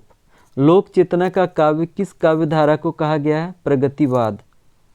प्रकृति के रमणीय चित्रों के बजाय ग्रामीण जीवन का नग्न यथार्थ किस युग की कविताओं में प्रस्तुत किया गया है? प्रगतिवादी कविता। किस दर्शन से प्रगतिवाद का संबंध है? मार्क्सवाद। किस दर्शन से प्रगतिवाद का संबंध है? मार्क्सवाद। निम्न में कौन प्रगतिवादी कवि नहीं है? प्रसाद। निम्न में कौन मार्क्सवाद में आस्था नहीं रखता था? गुप्त। प्रगतिवाद के उदय में किन तत्वों का योगदान है? मार्क्सवाद का प्रभाव, छायावादी पलायन की प्रवृत्ति और प्रगतिशील संघ की स्थापना। पंत का युगवानी संकलन किस विचारधारा की रचना है? प्रगतिवादी। प्रगतिवादी कविता में विशेषता नहीं है नारी सौंदर्य का चित्रण। रामधारी सिंह दिनकर की उर्वशी किस वर्ष प्रकाशित हुई? वर्ष 1961। किस पुस्तक के प्रकाशन से प्रयोगवादी काव्य धारा का प्रारंभ हुआ? तार सप्तक। दूसरे तार सप्तक का प्रकाशन वर्ष है 1957 ईस्वी। तीसरे तार सप्तक का प्रकाशन वर्ष है 1959 ईस्वी। अज्ञेय को आंगन के पार द्वार पर कौन सा पुरस्कार मिला? साहित्य अकादमी। आत्मजयी का नचिकेता प्रसंग किस उपनिषद पर आधारित है? कठोपनिषद। शिखर पुरस्कार तथा गालिब पुरस्कार से सम्मानित कवि कौन थे? भवानी प्रसाद मिश्र। गांधी पंचशती कविता संग्रह के रचयिता कौन है? भवानी प्रसाद मिश्र। दिनकर कविता लिखने का उद्देश्य क्या मानते हैं? मानव की जिज्ञासाओं का समाधान खोजना। कुरुक्षेत्र में दिनकर ने किस उद्देश्य को प्रमुखता दी? युद्ध के मूल कारण और शांति के उपाय को। प्रगतिशील लेखक संघ की सबसे पहले स्थापना कहाँ हुई? लंदन। प्रयोग अपने आप में इष्ट नहीं है अपितु साधन है। उक्ति किसकी है? अज्ञेय की। इलाहाबाद से प्रकाशित संगम पत्र में इलाचंद्र जोशी के सहायक के रूप में कार्य करने वाले कवि थे धर्मवीर भारती। प्रयोगवादी कविता को ह्रासोन्मुख मध्यम वर्गीय समाज का चित्र किसने कहा है? डॉक्टर रामदरस मिश्र ने। नई कविता के किस कवि को बचपन से ही विद्रोही स्वभाव का माना जाता है? मुक्तिबोध। अब हम लोग 352 से लेके 378 तक करेंगे। तो चलिए आइए स्टार्ट करते हैं। निम्नलिखित में से कौन सा आधुनिक काल का नाम नहीं माना जाता है? नवीन काल। जबकि गद्य काल, वर्तमान काल, आधुनिक काल ये सब आधुनिक काल का नाम माना जाता है, लेकिन नवीन काल ये आधुनिक काल का नाम नहीं माना जाता है। आचार्य रामचंद्र शुक्ल ने आधुनिक काल की कालावधि मानी है 1850 ईस्वी से अब तक। आचार्य रामचंद्र शुक्ल ने आधुनिक काल की कालावधि मानी है 1850 ईस्वी से अब तक। हिंदी गद्य साहित्य का प्राचीन रूप किस रचना से मिलता है? श्रृंगार रस मंडन। हिंदी गद्य साहित्य का प्राचीन रूप किस रचना से मिलता है? श्रृंगार रस मंडन। हिंदी गद्य साहित्य का प्राचीन रूप किस रचना से मिलता है? श्रृंगार रस मंडन। निम्नलिखित में से कौन सा गद्य का प्राचीन रूप नहीं है? बिहारी गद्य, ये गद्य का प्राचीन रूप नहीं है, जबकि राजस्थानी गद्य, ब्रजभाषा गद्य, खड़ी बोली गद्य, ये सब गद्य का प्राचीन रूप है। लेकिन कौन सा गद्य का प्राचीन रूप नहीं है? तो बिहारी गद्य गद्य का प्राचीन रूप नहीं है। श्रृंगार रस मंडन के रचनाकार हैं विट्ठलनाथ। श्रृंगार रस मंडन के रचनाकार हैं विट्ठलनाथ। कौन गोकुलनाथ की रचना नहीं है? नासिकेतोपाख्यान गोकुलनाथ की रचना नहीं है, जबकि 84 वैष्णवन की वार्ता, 200 वैष्णवन की वार्ता, ये गोकुलनाथ की रचना है, बट नासिकेतोपाख्यान गोकुलनाथ की रचना नहीं है। किस विद्वान ने पद्म पुराण का भाषानुवाद किया है? पंडित दौलत राम। किस विद्वान ने पद्म पुराण का भाषानुवाद किया है? पंडित दौलत राम ने। खड़ी बोली का एक और नाम भी था दक्षिणी हिंदी। खड़ी बोली का एक और नाम भी था दक्षिणी हिंदी। कौन खड़ी बोली गद्य का प्रारंभिक उन्नायक नहीं है? नाभादास। निम्नलिखित में कौन खड़ी बोली गद्य का प्रारंभिक उन्नायक नहीं है? नाभादास। खड़ी बोली गद्य साहित्य की प्रामाणिक रचनाएं कब से प्राप्त होती है? 17वीं शताब्दी से। खड़ी बोली गद्य साहित्य की प्रामाणिक रचनाएं कब से प्राप्त होती है? 17वीं शताब्दी से। खड़ी बोली गद्य किस शताब्दी में ब्रजभाषा के प्रभाव से मुक्त हुआ? 19वीं शताब्दी। खड़ी बोली गद्य किस शताब्दी में ब्रजभाषा के प्रभाव से मुक्त हुआ? 19वीं शताब्दी। खड़ी बोली गद्य किस शताब्दी में ब्रजभाषा के प्रभाव से मुक्त हुआ? 19वीं शताब्दी।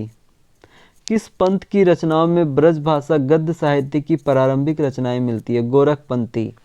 किस पंथ की रचनाओं में ब्रजभाषा गद्य साहित्य की प्रारंभिक रचनाएं मिलती है? गोरखपंथी।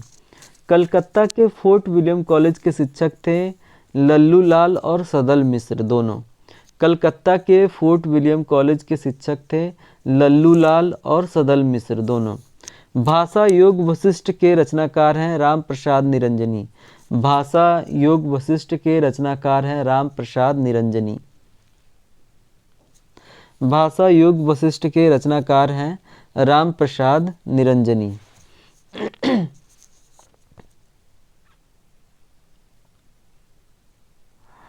निम्नलिखित में से कौन सा कथन असत्य है? गलत है। तो खड़ी बोली गद्य के विकास में अंग्रेजों का सहयोग, ये कथन गलत है। जबकि कौन सा कथन सत्य है? तो प्रारंभिक हिंदी गद्य के विकास में ईसाई सहायक लल्लू लाल के गद्य पर ब्रजभाषा का प्रभाव, ये सही है। निम्नलिखित में से कौन सा कथन असत्य है? खड़ी बोली गद्य के विकास में अंग्रेजों का सहयोग। खड़ी बोली गद्य के विकास में सहायक संस्था थी उपरोक्त सभी: ईसाई मिशनरियां, ब्रह्मा समाज, थियोसोफिकल सोसाइटी। खड़ी बोली गद्य के विकास में सहायक संस्था थी ईसाई मिशनरियां, ब्रह्मा समाज और थियोसोफिकल सोसाइटी। आधुनिक कालीन साहित्य की प्रवृत्ति क्या नहीं है? नारी का मांसल नक्सिक वर्णन, ये आधुनिक कालीन साहित्य की प्रवृत्ति नहीं है। जबकि आधुनिक कालीन साहित्य की प्रवृत्ति है राष्ट्रीय भावना का विकास, सामाजिकता की भावना और जनवाणी का महत्व, ये आधुनिक कालीन साहित्य की प्रवृत्ति है। जबकि आधुनिक कालीन साहित्य की प्रवृत्ति क्या नहीं है? नारी का मांसल नक्सिक वर्णन। आगरा से प्रकाशित प्रजा हितैषी के संपादक थे राजा लक्ष्मण सिंह। आगरा से प्रकाशित प्रजा हितैषी के संपादक थे राजा लक्ष्मण सिंह। सुख सागर किस पुराण के अंश से संबंधित है? विष्णु पुराण। सुख सागर किस पुराण के अंश से संबंधित है? विष्णु पुराण। दक्खनी खड़ी बोली गद्य साहित्य में किस धर्म के सिद्धांत मिलते हैं? सूफी धर्म। दक्खनी खड़ी बोली गद्य साहित्य में किस धर्म के सिद्धांत मिलते हैं? सूफी धर्म। अगहन महात्म्य और वैशाख महात्म्य किस भाषा में लिखी गई है? ब्रज भाषा। अगहन महात्म्य और वैशाख महात्म्य किस भाषा में लिखी गई है? ब्रज भाषा। हिंदी गद्य की पहली मौलिक रचना है रानी केतकी की कहानी। हिंदी गद्य की पहली मौलिक रचना है रानी केतकी की कहानी। ब्रज भाषा गद्य में लिखी गई कृतियों में कथात्मकता और भाषा की दृष्टि से सबसे अधिक महत्वपूर्ण रचना है नासिकेतोपाख्यान। ब्रज भाषा गद्य में लिखी गई कृतियों में कथात्मकता और भाषा की दृष्टि से सबसे अधिक महत्वपूर्ण रचना है नासिकेतोपाख्यान। मोतीलाल मिनारिया ने किस भाषा में लिखा है? राजस्थानी भाषा। मोतीलाल मिनारिया ने किस भाषा में लिखा है? राजस्थानी भाषा। 84 वैष्णवन की वार्ता के रचयिता कौन है? गोकुलनाथ। 84 वैष्णवन की वार्ता के रचयिता कौन है? गोकुलनाथ। निम्नलिखित में से राजा शिव प्रसाद द्वारा रचित कृति नहीं है? प्रेम सागर। निम्नलिखित में से राजा शिव प्रसाद द्वारा रचित कृति नहीं है? प्रेम सागर। हिंदी गद्य की विधाओं को कितने वर्गों में बांटा गया है? 2 वर्गों में। हिंदी गद्य की विधाओं को कितने वर्गों में बांटा गया है? 2 वर्गों में। आइए एक बार रिवीजन कर लेते हैं। निम्नलिखित में से कौन आधुनिक काल का नाम नहीं माना जाता है? नवीन काल। आचार्य रामचंद्र शुक्ल ने आधुनिक काल की कालावधि मानी है 1850 ईस्वी से अब तक। हिंदी गद्य साहित्य का प्राचीन रूप किस रचना से मिलता है? श्रृंगार रस मंडन। निम्नलिखित में से कौन सा गद्य का प्राचीन रूप नहीं है? बिहारी गद्य। श्रृंगार रस मंडन के रचनाकार हैं विट्ठलनाथ। कौन गोकुलनाथ की रचना नहीं है? नासिकेतोपाख्यान। किस विद्वान ने पद्म पुराण का भाषानुवाद किया? पंडित दौलत राम ने। खड़ी बोली का एक और नाम भी था दक्खनी हिंदी। निम्न में कौन खड़ी बोली गद्य का प्रारंभिक उन्नायक नहीं है? नाभादास। खड़ी बोली गद्य साहित्य की प्रमाणिक रचनाएं कब से प्राप्त होती है? 17वीं शताब्दी। खड़ी बोली गद्य किस शताब्दी में ब्रज भाषा के प्रभाव से मुक्त हुआ? 19वीं शताब्दी। किस पंथ की रचनाओं में ब्रज भाषा गद्य साहित्य की प्रारंभिक रचनाएं मिलती है? गोरखपंथी। कलकत्ता के फोर्ट विलियम कॉलेज के शिक्षक थे लल्लूलाल और सदल मिश्र। भाषा योग वशिष्ठ के रचनाकार हैं राम प्रसाद निरंजनी।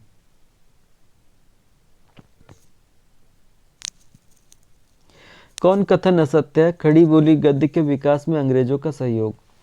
खड़ी बोली गद्य के विकास में सहायक संस्था थी उपरोक्त सभी ईसाई मिशनरियां, ब्रह्मा समाज, थियोसोफिकल सोसाइटी। आधुनिक कालीन साहित्य की प्रवृत्ति क्या नहीं है? नारी का मांसल नख सिख वर्णन। आगरा से प्रकाशित प्रजा हितैषी के संपादक थे राजा लक्ष्मण सिंह। सुख सागर किस पुराण के अंश से संबंधित है? विष्णु पुराण। दक्खनी खड़ी बोली गद्य साहित्य में किस धर्म के सिद्धांत मिलते हैं? सूफी धर्म। अगहन महात्म्य और वैशाख महात्म्य किस भाषा में लिखी गई है? ब्रज भाषा। हिंदी गद्य की पहली मौलिक रचना है रानी केतकी की कहानी। ब्रज भाषा गद्य में लिखी गई कृतियों में कथात्मकता और भाषा की दृष्टि से सबसे अधिक महत्वपूर्ण रचना है नासिकेतोपाख्यान। मोतीलाल मिनारिया ने किस भाषा में लिखा है? राजस्थानी भाषा। 84 वैष्णवन की वार्ता के रचयिता कौन है? गोकुलनाथ। निम्नलिखित में से राजा शिव प्रसाद द्वारा रचित कृति नहीं है? प्रेम सागर। हिंदी गद्य की विधाओं को कितने वर्गों में बांटा गया है? 2 वर्गों में। अब हम लोग 379 से लेके 407 तक करेंगे। ठीक है, तो चलिए आइए स्टार्ट करते हैं।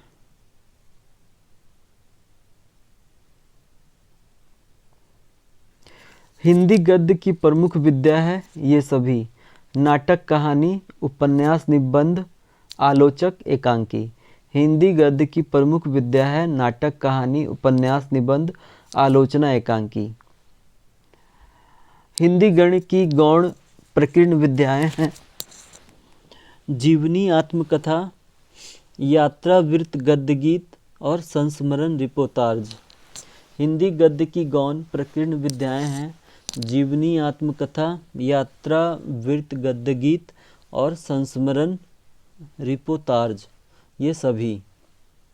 हिंदी गद्य की गौण प्रकीर्ण विधाएं हैं जीवनी, आत्मकथा, यात्रावृत्त, गद्य गीत और संस्मरण रिपोर्ताज। भारतेंदु हरिश्चंद्र ने नाटक लिखे हैं 10 मौलिक 7 अनुदित। भारतेंदु हरिश्चंद्र ने नाटक लिखे हैं 10 मौलिक 7 अनुदित। निम्नलिखित में कौन भारतेंदु युग के नाटककार नहीं है? राधे श्याम कथावाचक। निम्नलिखित में से कौन भारतेंदु युग के नाटककार नहीं है? राधे श्याम कथावाचक। किस युग में नाटक का अधिक विकास नहीं हुआ? द्विवेदी युग। किस युग में नाटक का अधिक विकास नहीं हुआ? द्विवेदी युग। अंतर्द्वंद, संघर्ष एवं व्यक्ति वैचित्र्य जैसे तत्व किस नाटककार की रचनाओं में प्रभावी रूप में मिलते हैं? प्रसाद। अंतर्द्वंद, संघर्ष एवं व्यक्तिक वैचित्र्य जैसे तत्व किस नाटककार की रचनाओं में प्रभावी रूप में मिलते हैं? प्रसाद। भारतेंदु ने किस रचना नाटक में भ्रष्ट शासन तंत्र पर प्रहार किया? अंधेर नगरी। भारतेंदु ने किस रचना या नाटक में भ्रष्ट शासन तंत्र पर प्रहार किया? अंधेर नगरी। किस उपन्यासकार की रचनाओं को पढ़ने के लिए लोगों ने हिंदी सीखी? देवकी नंदन खत्री। किस उपन्यासकार की रचनाओं को पढ़ने के लिए लोगों ने हिंदी सीखी? देवकी नंदन खत्री। देवकी नंदन खत्री के उपन्यासों की प्रवृत्ति है जासूसी। देवकी नंदन खत्री के उपन्यासों की प्रवृत्ति है जासूसी। प्रेमचंद्र से पूर्व के उपन्यासकारों का मूल उद्देश्य क्या था? मनोरंजन एवं सुधार। प्रेमचंद्र से पूर्व के उपन्यासकारों का मूल उद्देश्य क्या था? मनोरंजन एवं सुधार। प्रेमचंद के किस उपन्यास को औपन्यासिक महाकाव्य की संज्ञा दी गई? गोदान। प्रेमचंद के किस उपन्यास को औपन्यासिक महाकाव्य की संज्ञा दी गई? गोदान। इरावती किसका अपूर्ण उपन्यास है? प्रसाद। इरावती किसका अपूर्ण उपन्यास है? प्रसाद। निम्नलिखित में से कौन प्रसिद्ध आंचलिक उपन्यासकार है? फणीश्वर नाथ रेणु। निम्नलिखित में से कौन प्रसिद्ध आंचलिक उपन्यासकार है? फणीश्वर नाथ रेणु। पूर्व दीप्ति शैली पर लिखा हुआ हिंदी का प्रथम उपन्यास और उसके रचनाकार हैं शेखर एक जीवनी अज्ञेय। पूर्व दीप्ति शैली पर लिखा हुआ हिंदी का प्रथम उपन्यास और उसके रचनाकार हैं शेखर एक जीवनी अज्ञेय।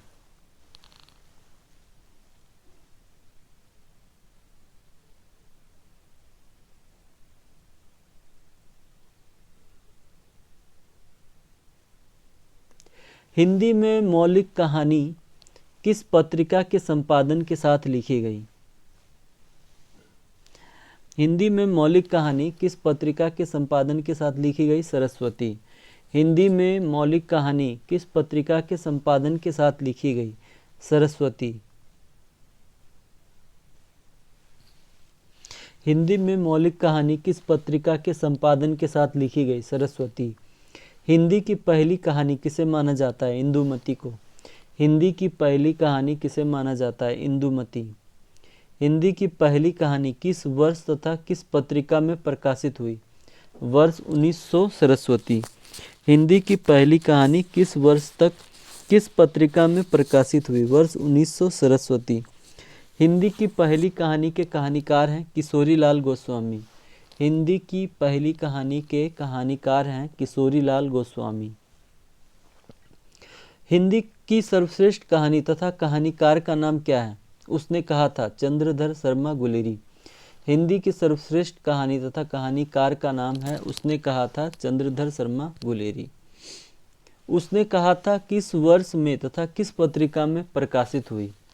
वर्ष 1915। सरस्वती। उसने कहा था कहानी वर्ष 1915 में सरस्वती पत्रिका में प्रकाशित हुई थी। प्रेमचंद युगीन हिंदी कहानी का विकास क्रम कब से कब तक माना जाता है? वर्ष 1916 से 1936।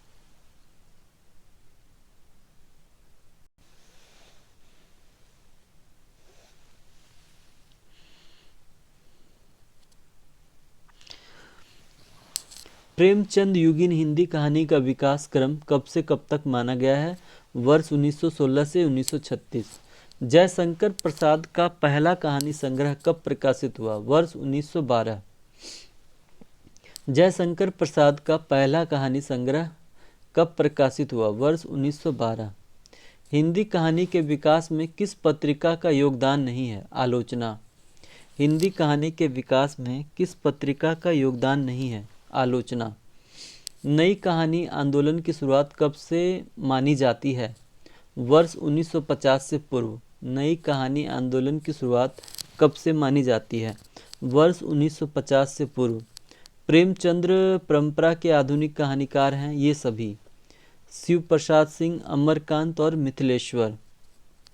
प्रेमचंद्र परंपरा के आधुनिक कहानीकार हैं शिव प्रसाद सिंह, अमरकांत और मिथिलेश्वर।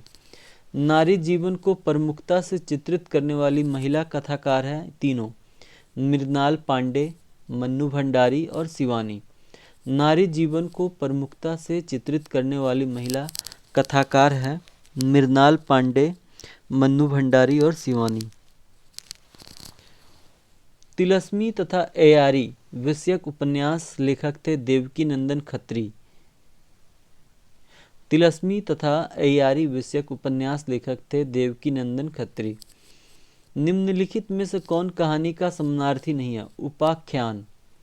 निम्नलिखित में से कौन कहानी का समानार्थी नहीं है? उपाख्यान। आधुनिक कहानी का मुख्य उद्देश्य क्या है? जीवन का मर्म स्पर्शी चित्रण। आधुनिक कहानी का मुख्य उद्देश्य क्या है? जीवन का मर्म स्पर्शी चित्रण। चलिए आइए एक बार रिवीजन कर लेते हैं। हिंदी गद्य की प्रमुख विद्या है ये सभी: नाटक, कहानी, उपन्यास, निबंध, आलोचना और एकांकी। हिंदी गद्य की गौण प्रकीर्ण विद्याएं हैं ये सभी: जीवनी, आत्मकथा, यात्रावृत्त, गद्य गीत, संस्मरण, रिपोर्टाज। भारतेंदु हरिश्चंद्र ने नाटक लिखे हैं 10 मौलिक, 7 अनुदित। निम्नलिखित में से कौन भारतेंदु युग के नाटककार नहीं है? राधे श्याम कथावाचक। जबकि भारतेंदु हरिश्चंद्र, बालकृष्ण भट्ट और राधा कृष्ण दास ये भारतेंदु युग के नाटककार, लेकिन राधे श्याम कथावाचक ये भारतेंदु युग के नाटककार नहीं है। किस युग में नाटक का अधिक विकास नहीं हुआ है? द्विवेदी युग। अंतर्द्वंद, संघर्ष एवं व्यक्ति वैचित्र जैसे तत्व किस नाटककार की रचनाओं में प्रभावी रूप में मिलते हैं? तो प्रसाद। प्रसाद ने किस रचना या नाटक में भ्रष्टाचार शासन तंत्र पर प्रहार किया? अंधेर नगरी। किस उपन्यासकार की रचनाओं को पढ़ने के लिए लोगों ने हिंदी सीखी? देवकी नंदन खत्री। देवकी नंदन खत्री के उपन्यासों की प्रवृत्ति है जासूसी। प्रेमचंद्र से पूर्व के उपन्यासकारों का मूल उद्देश्य क्या था? मनोरंजन एवं सुधार। प्रेमचंद के किस उपन्यास को औपन्यासिक महाकाव्य की संज्ञा दी गई? गोदान। इरावती किसका अपूर्ण उपन्यास है? प्रसाद। निम्नलिखित में से कौन प्रसिद्ध आंचलिक उपन्यासकार है? फणीश्वर नाथ रेणु। पूर्वी दीप्ति शैली पर लिखा हुआ हिंदी का प्रथम उपन्यास व उसके रचनाकार हैं शेखर, एक जीवनी, अज्ञेय। हिंदी में मौलिक कहानी किस पत्रिका के संपादन के साथ लिखी गई? सरस्वती। हिंदी की पहली कहानी किसे माना जाता है? इंदुमती। हिंदी की पहली कहानी किस वर्ष तथा किस पत्रिका में प्रकाशित हुई? वर्ष 1900। सरस्वती। हिंदी की पहली कहानी के कहानीकार हैं किशोरीलाल गोस्वामी। हिंदी की सर्वश्रेष्ठ कहानी तथा कहानीकार का नाम क्या है? उसने कहा था चंद्रधर शर्मा गुलेरी। उसने कहा था कहानी किस वर्ष में तथा किस पत्रिका में प्रकाशित हुई? वर्ष 1915। सरस्वती। प्रेमचंद युगीन हिंदी कहानी के विकास क्रम कब से कब तक माना गया है? वर्ष 1916 से 1936। जयशंकर प्रसाद का पहला कहानी संग्रह कब प्रकाशित हुआ? वर्ष 1912। हिंदी कहानी के विकास में किस पत्रिका का योगदान नहीं है? आलोचना। नई कहानी आंदोलन की शुरुआत कब से मानी जाती है? वर्ष 1950 से पूर्व। प्रेमचंद परंपरा के आधुनिक कहानीकार हैं ये सभी: शिव प्रसाद सिंह, अमरकांत और मिथिलेश्वर। नारी जीवन को प्रमुखता से चित्रित करने वाली महिला कथाकार हैं ये तीनों: मृणाल पांडे, मन्नू भंडारी और शिवानी। तिलस्मी तथा एयारी विषयक उपन्यास के लेखक थे देवकी नंदन खत्री। निम्नलिखित में से कौन कहानी का समानार्थी नहीं है? उपाख्यान। आधुनिक कहानी का मुख्य उद्देश्य क्या है? जीवन का मर्मस्पर्शी चित्रण। तो चलिए आइए हम लोग अब 408 से 435 को करेंगे।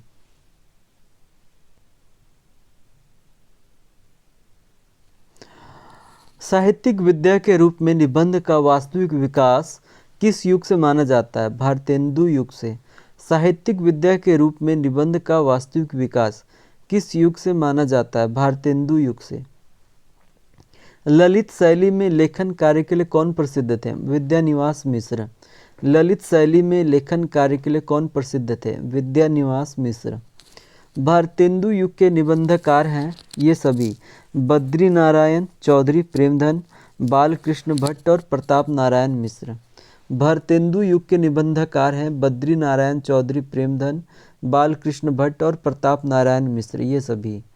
द्विवेदी युग के निबंधकार माने जाते हैं ए और बी दोनों: महावीर प्रसाद द्विवेदी और हजारी प्रसाद द्विवेदी, ये द्विवेदी युग के निबंधकार माने जाते हैं। द्विवेदी युग के निबंधकार माने जाते हैं महावीर प्रसाद द्विवेदी और हजारी प्रसाद द्विवेदी।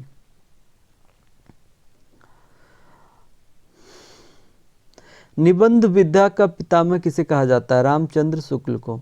निबंध विद्या का पितामह किसे कहा जाता है? रामचंद्र शुक्ल को। मनोविकार संबंधी निबंधों के रचयिता थे रामचंद्र शुक्ल। मनोविकार संबंधी निबंधों के रचयिता थे रामचंद्र शुक्ल। शरीर के अंगों पर आधारित निबंधों के रचनाकार थे प्रताप नारायण मिश्र।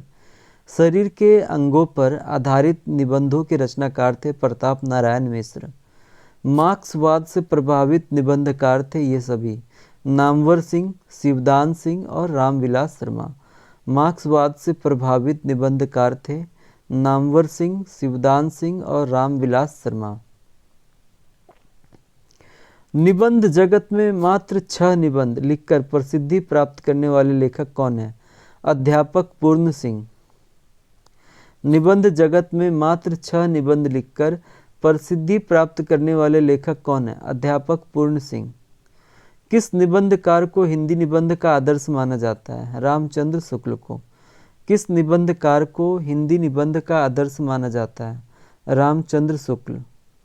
हिंदी आलोचना का उत्कर्ष किस आलोचक के समय हुआ? रामचंद्र शुक्ल। हिंदी आलोचना का उत्कर्ष किस आलोचक के समय हुआ? रामचंद्र शुक्ल। नंद दुलारे वाजपेयी की आलोचना की विशेषताएं हैं उपरोक्त सभी: छायावाद का समर्थन, द्विवेदी युगीन दोषों का उद्घाटन, नई कविता के दोषों का उद्घाटन। नंद दुलारे वाजपेयी की आलोचना की विशेषताएं हैं छायावाद का समर्थन, द्विवेदी युगीन दोषों का उद्घाटन, नई कविता के दोषों का उद्घाटन। डॉक्टर नगेंद्र आलोचक थे उपरोक्त सभी: रसवादी, छायावादी, फ्रॉयड के मनोविज्ञान से प्रभावित। डॉक्टर नगेंद्र आलोचक थे रसवादी, छायावादी, फ्रॉयड के मनोविज्ञान से प्रभावित।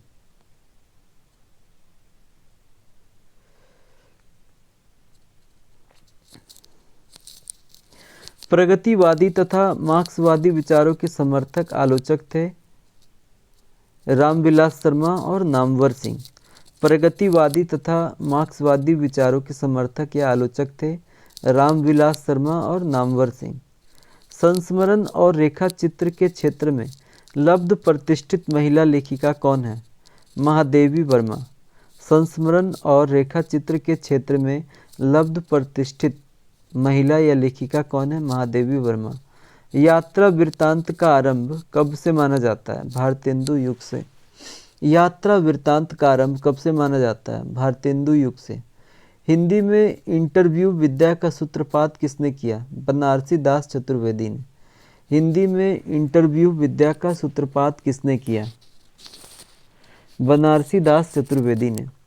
कलम का सिपाही किसकी और किसके लिए लिखी गई जीवनी है? अमृत राय प्रेमचंद। कलम का सिपाही किसकी और किसके लिए लिखी गई जीवनी है? अमृत राय प्रेमचंद। विष्णु प्रभाकर की प्रसिद्ध जीवनी का नाम है आवारा मसीहा। विष्णु प्रभाकर की प्रसिद्ध जीवनी का नाम है आवारा मसीहा। रेखा चित्र विद्या में महादेवी वर्मा की पशु पक्षियों से संबंधित रचना है मेरा परिवार। रेखा चित्र विद्या में महादेवी वर्मा की पशु पक्षियों से संबंधित रचना है मेरा परिवार। आखिरी चट्टान तक नामक यात्रा वृत्तांत के लेखक का नाम क्या है? मोहन राकेश। आखिरी चट्टान तक नामक यात्रा वृत्तांत के लेखक का नाम है मोहन राकेश। हिंदी गद्य की नवीन विधाओं को विकसित करने में किस पत्रिका का विशेष योगदान है? सरस्वती। हिंदी गद्य की नवीन विधाओं को विकसित करने में किस पत्रिका का विशेष योगदान है? सरस्वती। हिंदी गद्य की नवीन विधाओं को विकसित करने में किस पत्रिका का विशेष योगदान है? सरस्वती। विकलांग श्रद्धा का दौर किस विद्या की रचना है? हास्य व्यंग। विकलांग श्रद्धा का दौर किस विद्या की रचना है? हास्य व्यंग। स्वामी दयानंद संबंधी पत्रों का संकलन किसका पत्र संकलन है? बनारसी दास चतुर्वेदी का। स्वामी दयानंद संबंधी पत्रों का संकलन किसका पत्र संकलन है? बनारसी दास चतुर्वेदी का। बड़ों के प्रेरणादायक कुछ पत्र किस वर्ष में प्रकाशित हुई? वर्ष 1960। बड़ों के प्रेरणादायक कुछ पत्र किस वर्ष में प्रकाशित हुई? वर्ष 1960। सेतुबंध किसकी रचना है? बनारसी दास चतुर्वेदी का। सेतुबंध किसकी रचना है? बनारसी दास चतुर्वेदी। अन्य प्रकीर्ण विद्याएं हैं ये तीनों: अभिनंदन एवं स्मृति ग्रंथ, टिप्पणी लेखन और एकालाप। अन्य प्रकीर्ण विद्याएं हैं अभिनंदन एवं स्मृति ग्रंथ, टिप्पणी लेखन और एकालाप। अज्ञेय की एक बूंद सहसा उछली किस विद्या की रचना है? यात्रावृत्त। अज्ञेय की एक बूंद सहसा उछली किस विद्या की रचना है? यात्रावृत्त। तो चलिए आइए रिवीजन कर लेते हैं। साहित्यिक विद्या के रूप में निबंध का वास्तविक विकास किस युग से माना जाता है? भारतेंदु युग से। ललित शैली में लेखन कार्य के लिए कौन प्रसिद्ध थे? विद्यानिवास मिश्र। ललित शैली में लेखन कार्य के लिए विद्यानिवास मिश्र प्रसिद्ध थे। भारतेंदु युग के निबंधकार हैं ये सभी: बद्री नारायण चौधरी प्रेमधन, बालकृष्ण भट्ट और प्रताप नारायण मिश्र। द्विवेदी युग के निबंधकार माने जाते हैं महावीर प्रसाद द्विवेदी और हजारी प्रसाद द्विवेदी। निबंध विद्या का पितामह कहा जाता है रामचंद्र शुक्ल को। मनोविकार संबंधी निबंधों के रचयिता थे रामचंद्र शुक्ल। शरीर के अंगों पर आधारित निबंधों के रचनाकार थे प्रताप नारायण मिश्र। मार्क्सवाद से प्रभावित निबंधकार थे ये सभी: नामवर सिंह, शिवदान सिंह और रामविलास शर्मा। निबंध जगत में मात्र 6 निबंध लिखकर प्रसिद्धि प्राप्त करने वाले लेखक कौन हैं? अध्यापक पूर्ण सिंह। किस निबंधकार को हिंदी निबंध का आदर्श माना जाता है? रामचंद्र शुक्ल। हिंदी आलोचना का उत्कर्ष किस आलोचक के समय हुआ? रामचंद्र शुक्ल। नंद दुलारे वाजपेयी की आलोचना की विशेषताएं हैं उपरोक्त सभी: छायावाद का समर्थन, द्विवेदी युगीन दोषों का उद्घाटन और नई कविता के दोषों का उद्घाटन।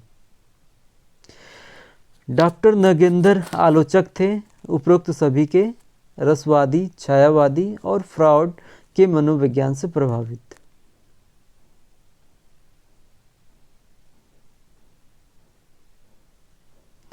प्रगतिवादी तथा मार्क्सवादी विचारों के समर्थक आलोचक थे ए और बी दोनों: रामविलास शर्मा और नामवर सिंह।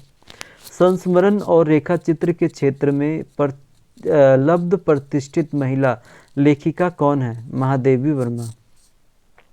यात्रा वृत्तांत का आरंभ कब से माना जाता है? भारतेंदु युग से। हिंदी में इंटरव्यू विद्या का सूत्रपात किसने किया? बनारसी दास चतुर्वेदी ने। कलम का सिपाही किसकी और किसके लिए लिखी गई जीवनी है? अमृत राय प्रेमचंद। विष्णु प्रभाकर की प्रसिद्ध जीवनी का नाम है आवारा मसीहा। रेखा चित्र विद्या में महादेवी वर्मा की पशु पक्षियों से संबंधित रचना है मेरा परिवार। आखिरी चट्टान तक नामक यात्रा वृत्तांत के लेखक का नाम क्या है? मोहन राकेश। हिंदी गद्य की नवीन विधाओं को विकसित करने में किस पत्रिका का विशेष योगदान है? सरस्वती। विकलांग श्रद्धा का दौर किस विद्या की रचना है? हास्य व्यंग्य। स्वामी दयानंद संबंधी पत्रों का संकलन किसका पत्र संकलन है? बनारसी दास चतुर्वेदी। बड़ों के प्रेरणादायक कुछ पत्र किस वर्ष में प्रकाशित हुए? वर्ष 1960। सेतुबंध किसकी रचना है? बनारसी दास चतुर्वेदी का। अन्य प्रकीर्ण विद्याएं हैं अभिनंदन एवं स्मृति ग्रंथ, टिप्पणी लेखन और एकालाप। अज्ञे की एक बूंद सहसा उछली किस विद्या की रचना है? यात्रावृत्त। तो चलिए ये हमारा यहाँ पे समाप्त होता है। तो उम्मीद है दोस्तों ये आपको ज़रूर पसंद आया होगा।